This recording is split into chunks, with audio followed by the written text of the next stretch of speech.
Hey. So we will be talking about the 18th gene key, judgment, integrity, and perfection. If you are watching this, you can comment if you already have this gene key in your gene key chart or human design chart. If not, it's active for us all from September 27th to October 1st. So real quick, we just were in the 46th gene key, which is seriousness. Hey, say hello as you're hopping on, which is seriousness, delight, and ecstasy. And so this was what was active for us yesterday and before. And this one is what programs your SQ as a child. And now we're moving into the 18th gene key, which programs the IQ, your mind. And so here we're learning about the integrity of our body. Here we're learning about the integrity of our mind, right? So this is the gene key we're shifting out of. So we'll put this lovely lady away and we'll move on to this one. So this is the 18th gene key, and I'm going to, okay, go tell daddy, go tell daddy. And now we're moving on to the 18th gene key. So I just wanted to read this for you really quick before we kind of jump into the nitty-gritty of it all. But this is the 18th gene key. My gift to you is I am here to help you complete your childhood. It takes courage to uncover the wounds from your past. As you release yourself from the messages and modeling that no longer serve you, you will be free to see and receive the gifts from your parents with a soft, compassionate heart. When you are truly in your integrity, it won't be possible to take judgments of others personally or to identify as a victim of yourself or anyone else. This is not a path to be walked alone. So reach out. Go ask Daddy. Go ask Daddy. Daddy's in charge of you right now. Well, Daddy's in charge of you right now, so you need to talk to him. Go talk to Daddy. This is a path to be walked. This is not a path to be walked alone, so reach out for support. Go talk to Daddy. Go talk to Daddy. Justin! I need you to watch Ben. I'm doing a live right now. Oh, I'm trying not to judge. I'm trying not to judge. Perfect gene keeper right now. Okay, so allow a friend, therapist, mentor, or spiritual counselor to accompany you as you revisit those painful experiences that hardened your heart, made you feel inferior or superior, or kept you from expressing yourself freely and connecting deeply. Over time, you will learn to judge not from the mind, but from the heart. So with this gene key,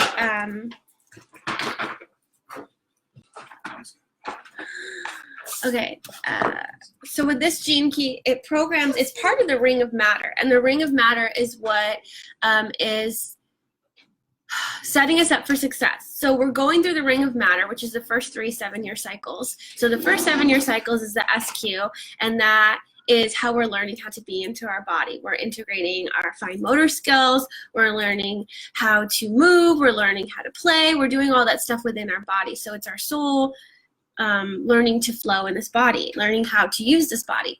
And then the second 7-year cycle, which is age 7 to 14, is all about your emotions. And so we are learning the integrity of our emotions. We're learning how to observe them. We're learning how to work with them. We're learning how to understand them, like what messages they're bringing to us. But oftentimes, we're either taught to suppress our emotions, or we're taught to be emotional and be your emotions. Like most boys are taught, like, suppress your emotions. It's not okay to cry. It's not okay to feel. You need to be strong. And so they ignore their emotions, and they don't know how to read their emotions or observe them. They just know how to push them down or push them away. And then for girls right now, or before, they were taught, okay, you are emotional, you are your emotions, and we expect you to be emotional. And then we identify with our emotions, and then we feel a victim of our emotions. because we're labeled as too emotional, right?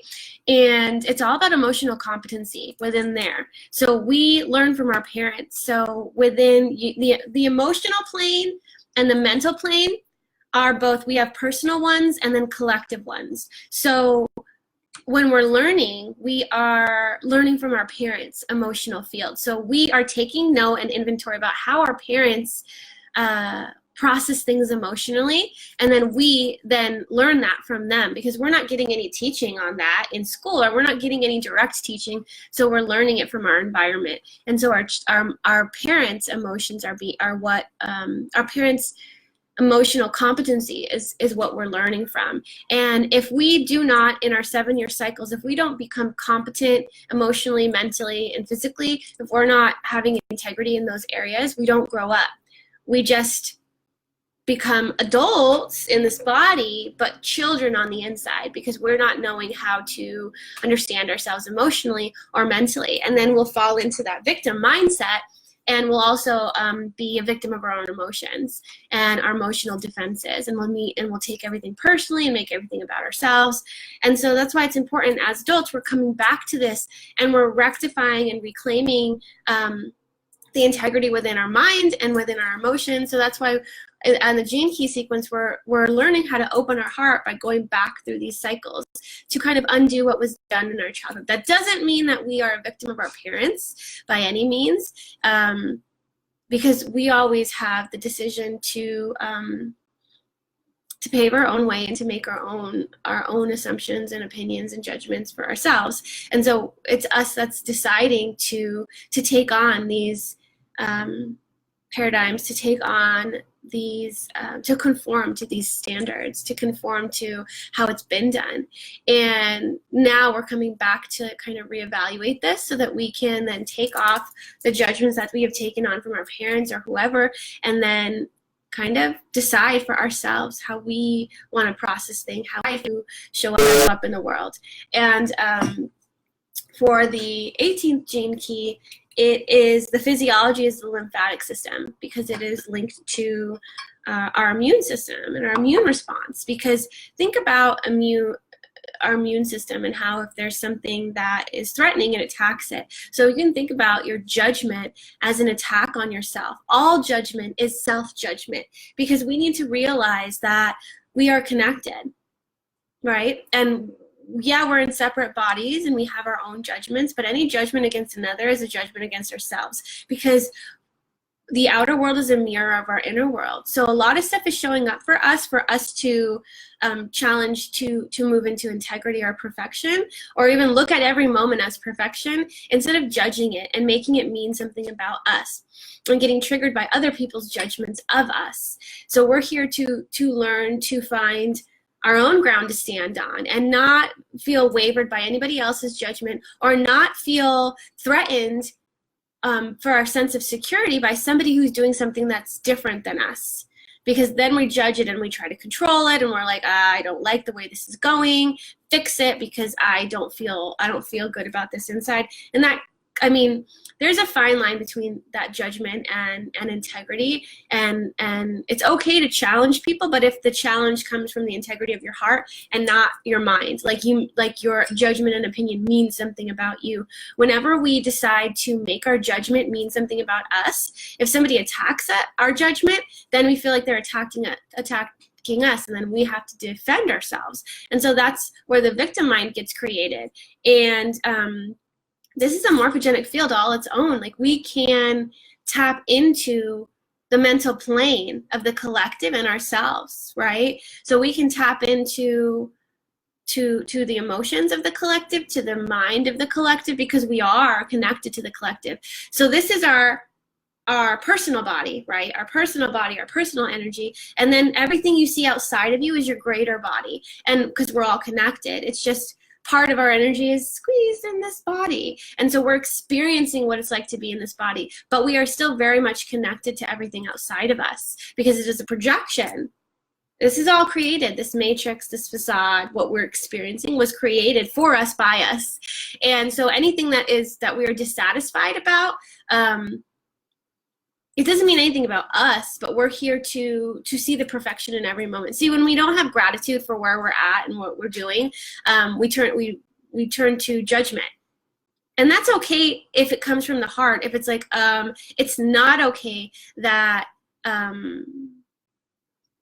actually, I'll give an example. I was walking home from school today, and I was overhearing these people talk about how the school system is a little bit flawed, because if you don't learn how to read in kindergarten, you keep moving on. They don't hold kids back anymore. So you move on to first grade and you're still behind because you haven't learned to read. And then you move on again to second grade and you still don't really know how to read. And so it's affecting you and you keep falling behind and behind and behind. So they're judging the way the school system is doing, but not because it means something about them. They're just seeing the flaw in it, and like, we need to attain perfection here. We need to hold some standards for how our education system is trying to shove all this material down our throat and like, let's go faster, we have so much we need to cover, so if you don't learn how to read, you need to move forward.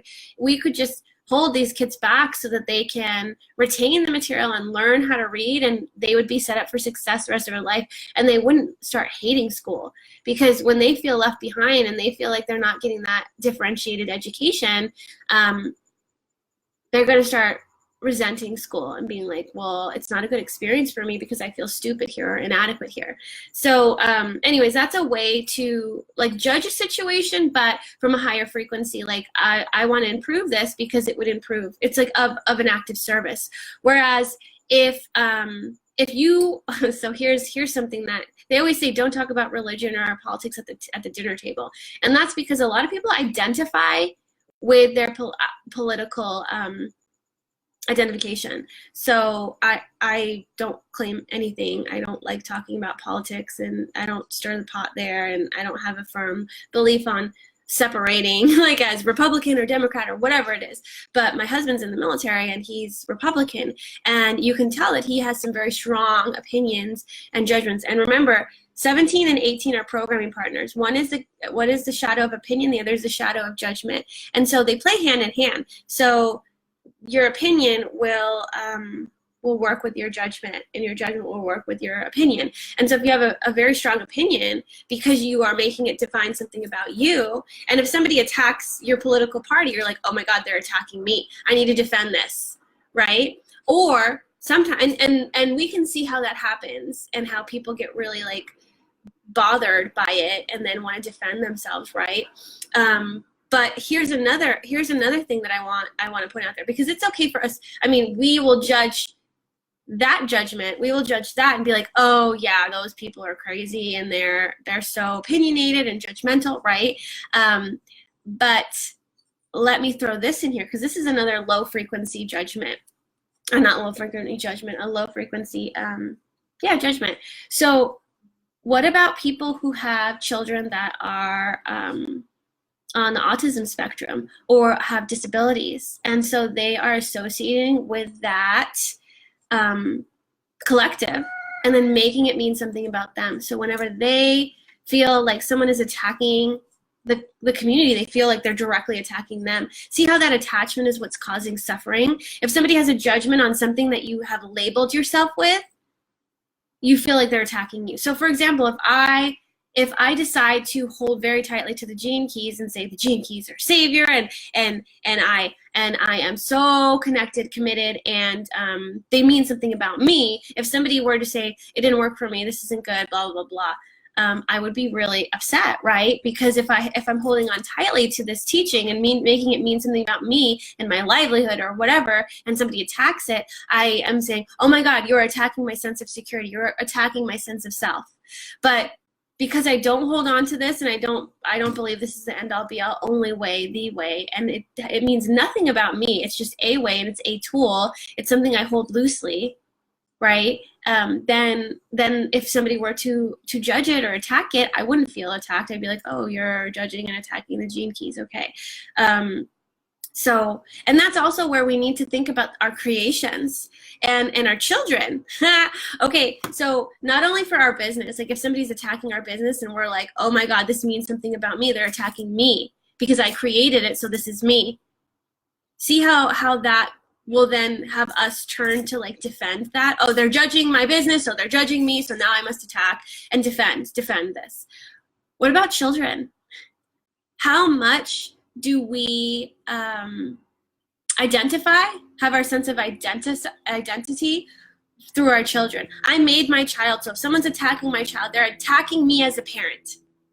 Oh, your child is misbehaving, and then we defend because we're like, but I'm the parent, so I must not be doing my job as a parent, and my child is misbehaving, so it means something about me. See how we keep making things mean something about ourselves because we're holding on to some kind of identity or creation? We're here to connect with others. We're here to create, but we're not here to hold tightly to any of these things. We're not here to hold tightly to relationships, to our own creations, because what happens is when we are susceptible to the judgments of others, we then attach ourselves to that judgment because we made it mean something about us, right? And so we're trying to liberate ourselves out of the victim mind. And that victim mind comes when you're identifying yourself with your opinion or your judgment.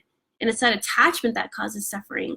And let me see whatever notes I made. So with this gene key 18, the stage that we're in is for developing the integrity, developing our mind to get us out of the victim mind and into a liberated mind that sees everything as perfection, that sees everything with integrity, that whenever it meets something with judgment, it's not judging it because it means something about them, it's judging it because it wants to attain Eden, attain perfection. It's like you can see the higher purpose, the higher Eden in everything. And so you're trying to attain that Eden. And so you're not attached to the Eden, you just see where it's going. So if you're challenging things to change, it's only because it's going to serve the whole to get towards this Eden state, this perfection state. And once we get towards perfection, there's no more evolution and there's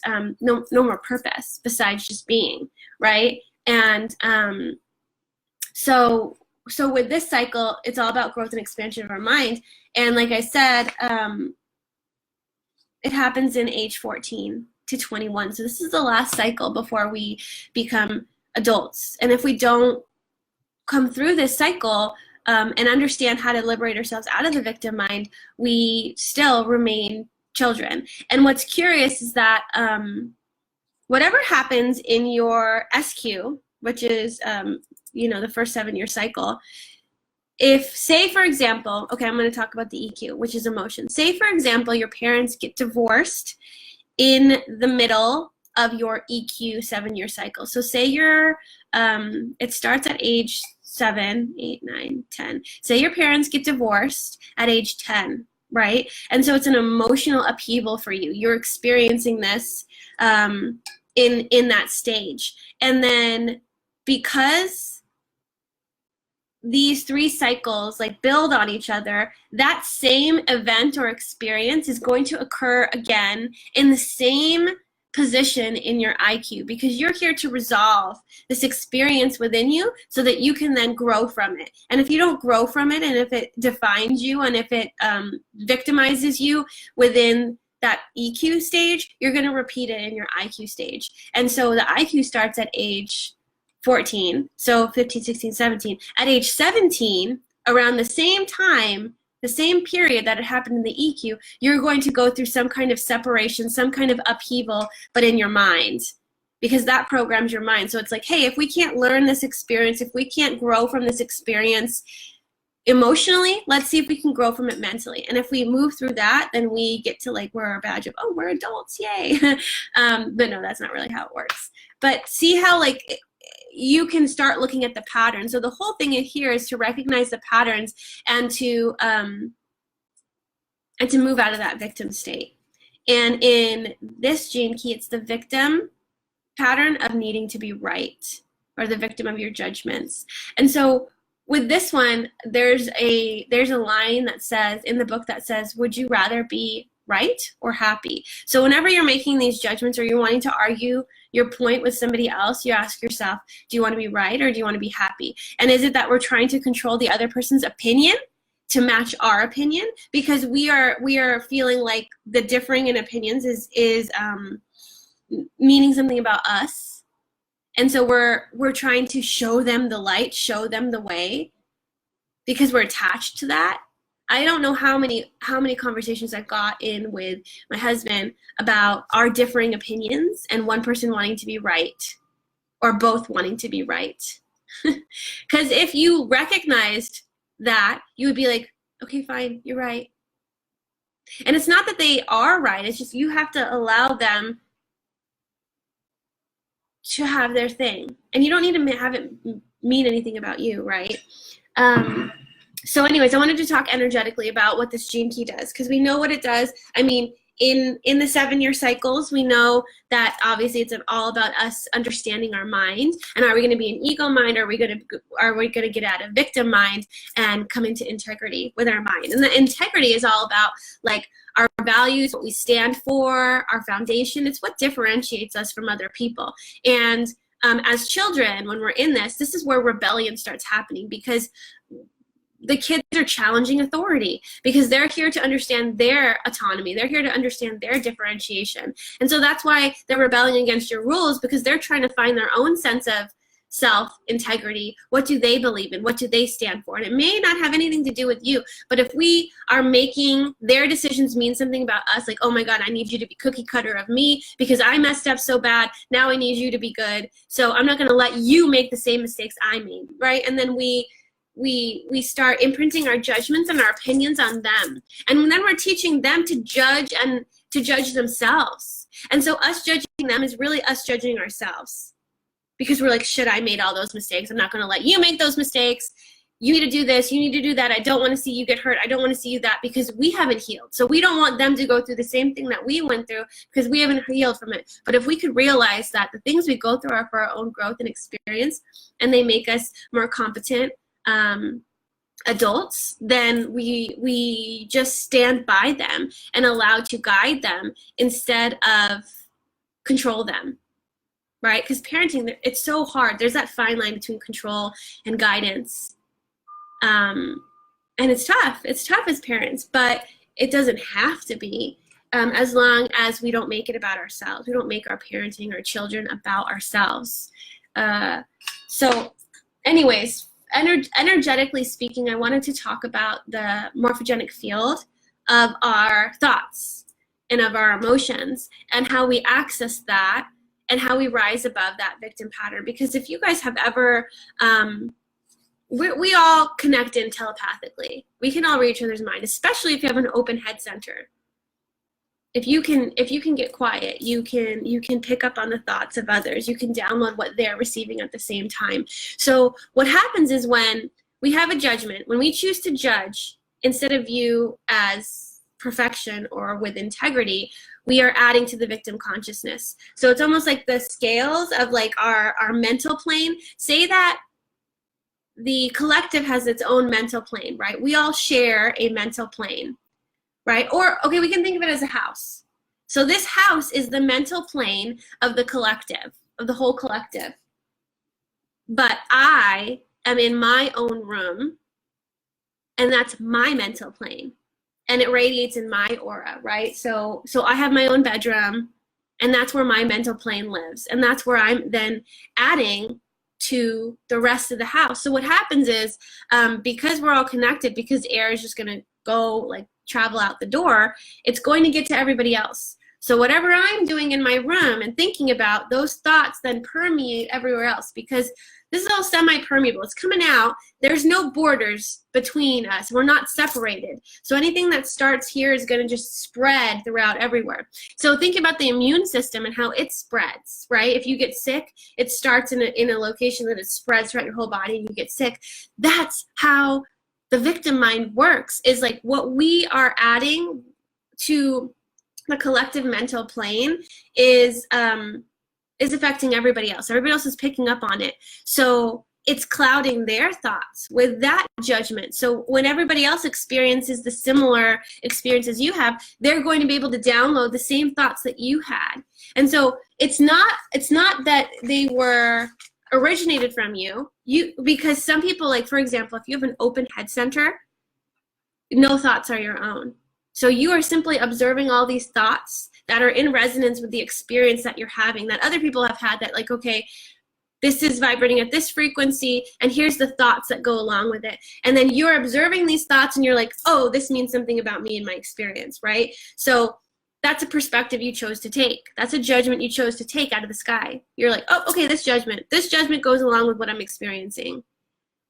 Or you're able to shift to a higher perspective and see it, switch it. It's almost like you have to recognize where the judgments lie and move past the muck into the higher plane of integrity and perfection. But you got to recognize all those judgments and recognize that you are judging. It's like, okay, do I want to take the situation and make it better and do something about it and judge it, so that then judge it from the heart so then I can improve it? Or is it that there's really nothing to complain about here, and I can move into understanding the perfection and gratitude of the situation and rise above my need to make this mean something about me and my identity, right? And so with that plane, we're able to recognize the different frequencies. Like all these things are floating around together. And with the judgments, if they come from fear or anger or whatever, attachment, they are of lower frequency. But we get to decide how we're going to transform those energies and how we're going to view that perspective for ourselves. And to shift into integrity, it's just more about getting into your heart and having gratitude for the moment and seeing the perfection in every moment. And with opinion, because it's its programming partner, opinion's higher frequency is omniscience. And so omniscience and farsightedness for that frequency, that's about getting that bird's eye view, right? Looking down at the series of events here and being like, no wonder it's perfect, because this is leading up to this, which is leading up to this, which makes the whole experience worth it, because it either works out in my benefit or I learned something very valuable. But when we're in the moment, in the now, we're like, oh my God, this sucks. And then we want to judge it. And we're creating an opinion about this experience. But if we're able to get outside of the box and look at it from a higher perspective, we're able to see that it is actually perfect. And sometimes we don't even get to see the whole picture. We just have to trust that it's always working out for us, that every moment is perfect. Right now is perfect. Right now is perfect. Right now is perfect. Regardless of what emotions or thoughts are coming up within you. It's like you need to be able to observe those and be like, okay, is it that I need to have more gratitude in this event? Or is it that I need to observe those judgments and then decide that I don't want to have this experience again, and thank that experience. Thank you so much for letting me know what I don't want to experience again, because now I'm going to create, not boundaries, but now I'm going to create I'm losing my words, but I'm feeling so much energy. Okay, anyways, I think we're supposed to move on, and I think what we're gonna do now is like move into like an activation or a meditation so that we can attune ourselves with the frequency of the mental plane so that we can then be observers of it. So hold on, I feel like I'm receiving something.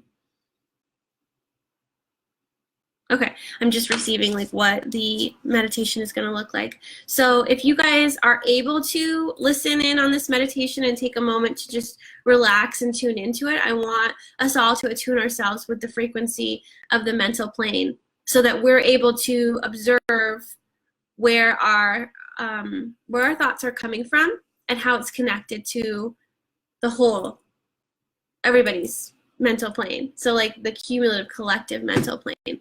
So take a moment now to just sit down and allow yourself to relax and just start tuning into your breath and allowing yourself to just breathe in, fill your whole belly, let it expand, and breathe out.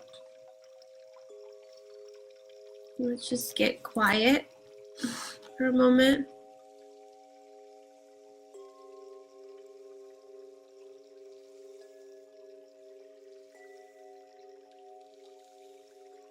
Okay.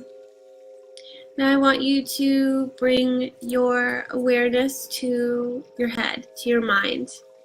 And I want you to take inventory of how it feels. Do you have a little headache? Does it feel a little dense? Does it feel heavy? Does it feel like a lot's going on in there? Are you getting a lot of activity? Can you get your mind to still and quiet, or does it just keep talking? How does the energy feel like in your mind?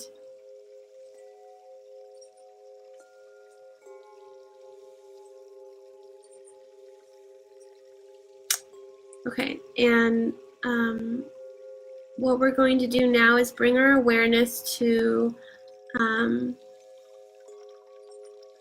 the thought forms in our mind that don't serve us.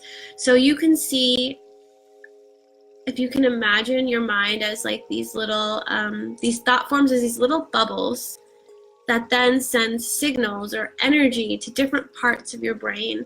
So these thought forms, these little bubbles, these dense bubbles, some of them are judgments, some of them are just low density thoughts and opinions. What we're going to do now is we're going to clean these out and transmute them.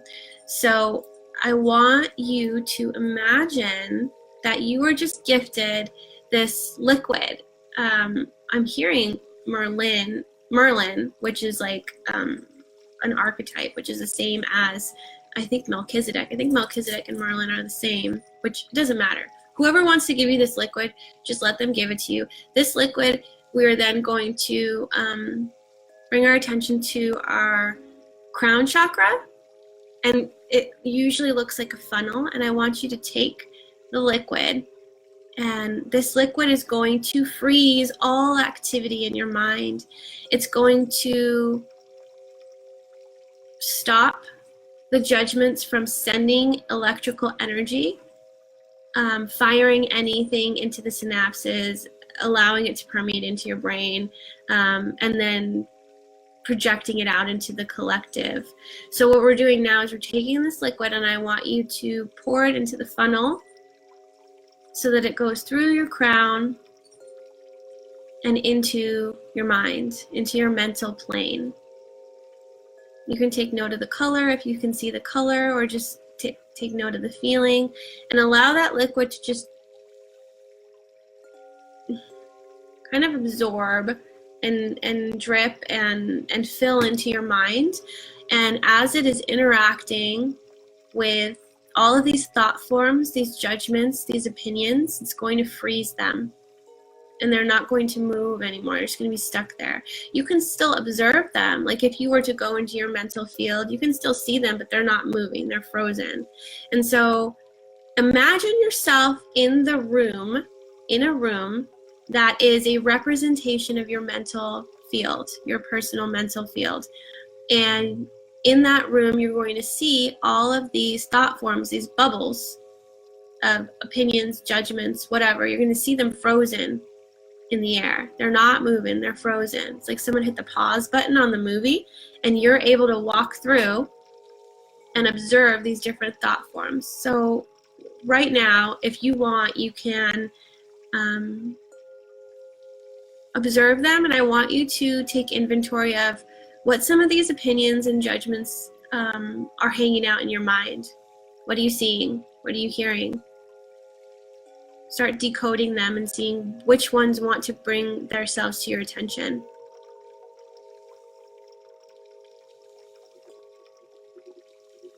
What are they saying about you? What are they saying about your spouse, your partner, your kids? What are they saying about the world?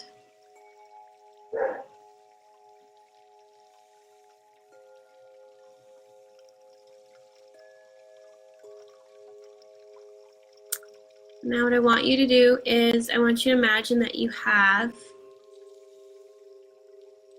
the sack. And what you're going to do is you're going to be picking the energy balls, and you can look at them as like marbles if you want. I want you to take those marbles and stick them in your pack.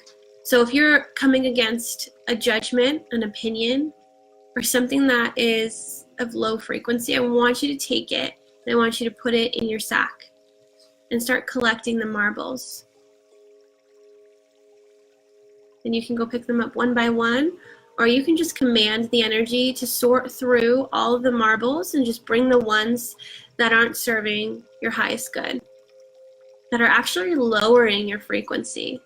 Allow the actual bag to just magnetize those marbles into it. It's bringing all those marbles into the bag that are lowering your frequency, that are causing a victim pattern, mental anguish.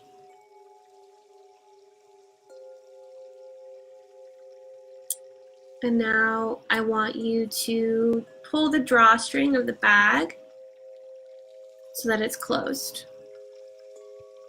And look around your room and see, is there anything else in here? How does it feel? Does your mind feel clearer? Does it feel lighter?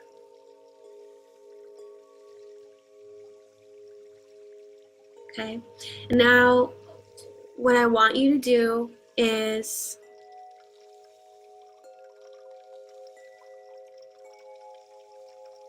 I want you to decide which chakra you want to go into to transmute these marbles, because what we're going to do is we're going to transform the frequency of these marbles, of these judgments, opinions, into a higher frequency.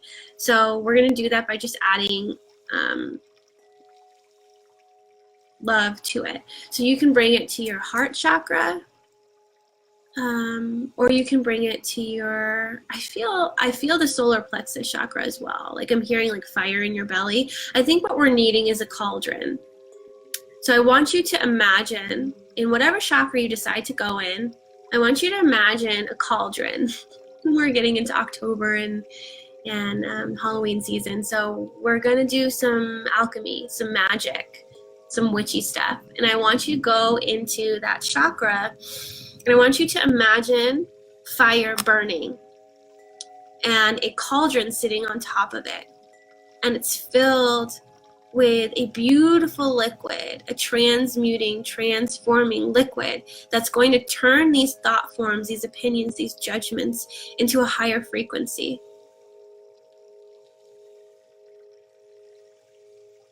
Okay? And imagine it being whatever color you want it to be, representing whatever thing you want it to be. I'm just having mine represent love. And I almost see a rainbow of all the different rays of light being shot into that cauldron to mix and merge together. So I'm not seeing any one particular ray going in there, but I'm seeing a rainbow assortment. So it's just adding to the energy, the transmuting energy. And I want you to open up your bag, your satchel, and I want you to dump those marbles in the cauldron. And since the temperature is so high, it's going to dissolve and melt and turn this dense energy, these dense marbles into liquid.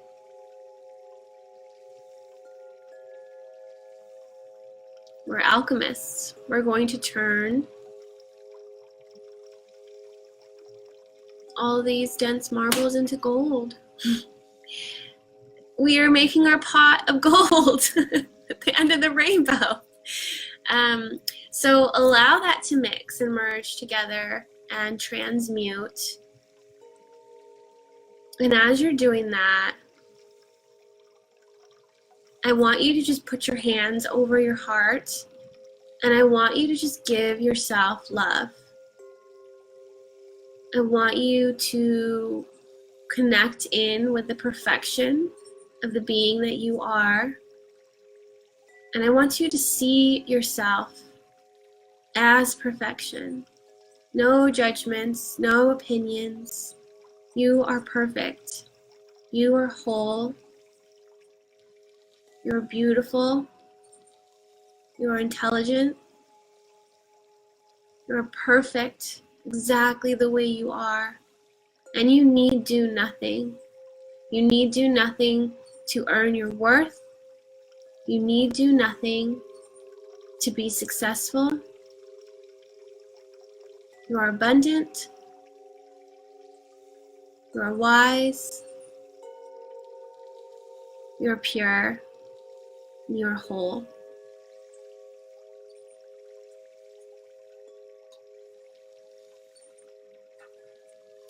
Okay.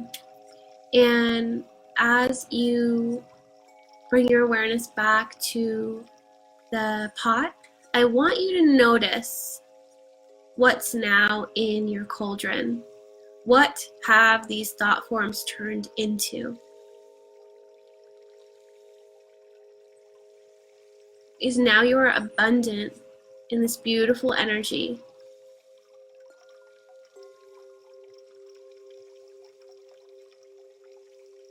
Did it turn into gold? What now is taking the place of these marbles? I mean, I can almost see coins, and I almost feel like I'm meant to share these with other people. It's like goodwill and charity and abundance that comes. And I'm going to set the intention that these coins are now new thought forms, and they're not negative. They are compliments. They are encouragements. They're my ability to see the higher self in others and to hold them to that standard. And I'm going to use these coins now to share with everyone I encounter, to give them a word of encouragement, to give them a compliment, to raise their vibration and their frequency, and to give them a new perspective and way of looking at themselves. And so I have this beautiful collection of coins that I'll know exactly when and who to give it to.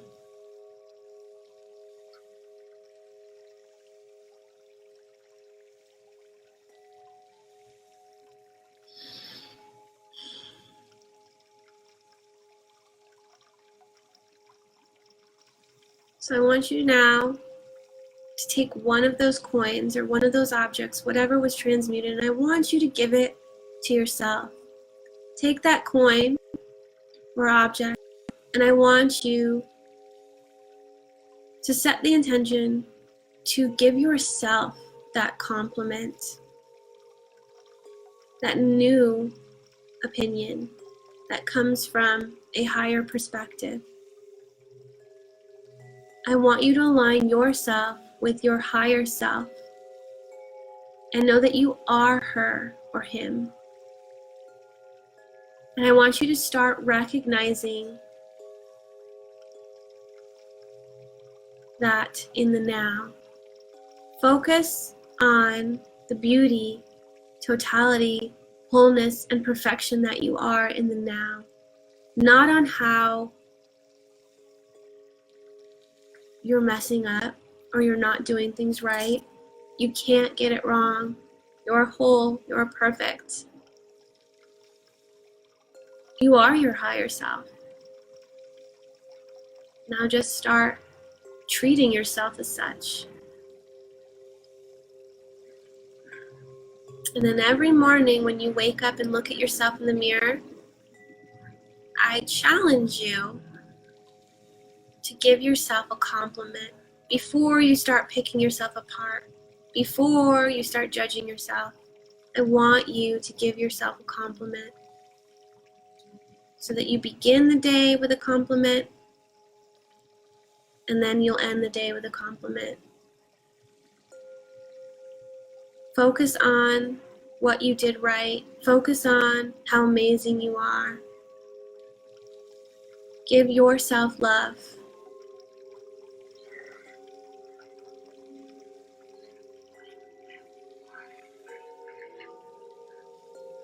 And as you do that,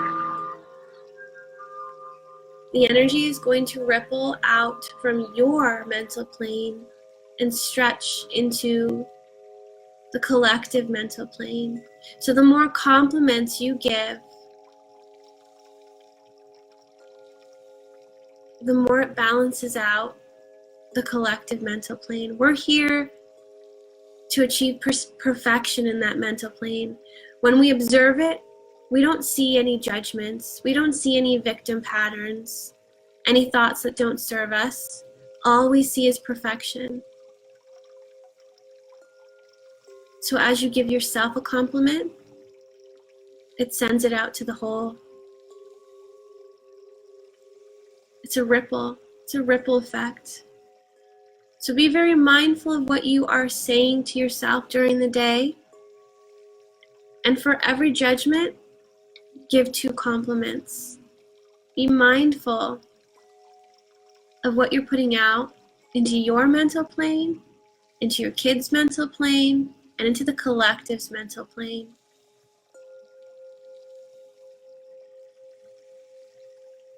Create a new pattern for yourself. A pattern of uplifting, encouraging language, not judgment, not opinion.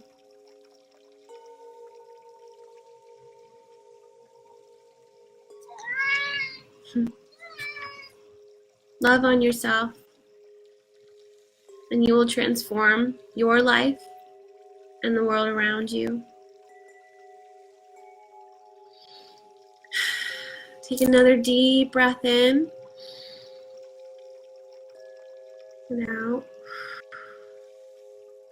Creator, I pray that we all activate and understand the 18th gift of integrity, and that we strive towards perfection.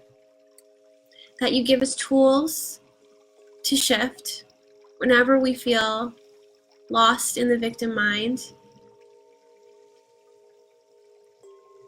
And we ask that you send messengers to help shift us as well, so that we don't have to do this alone.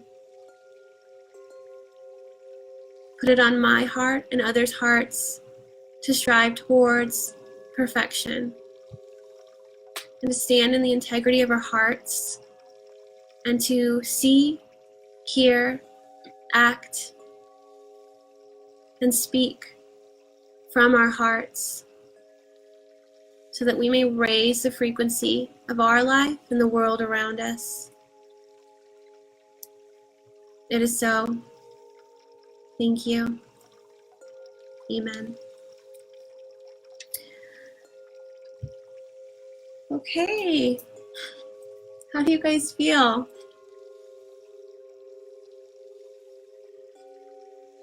How are you guys feeling now?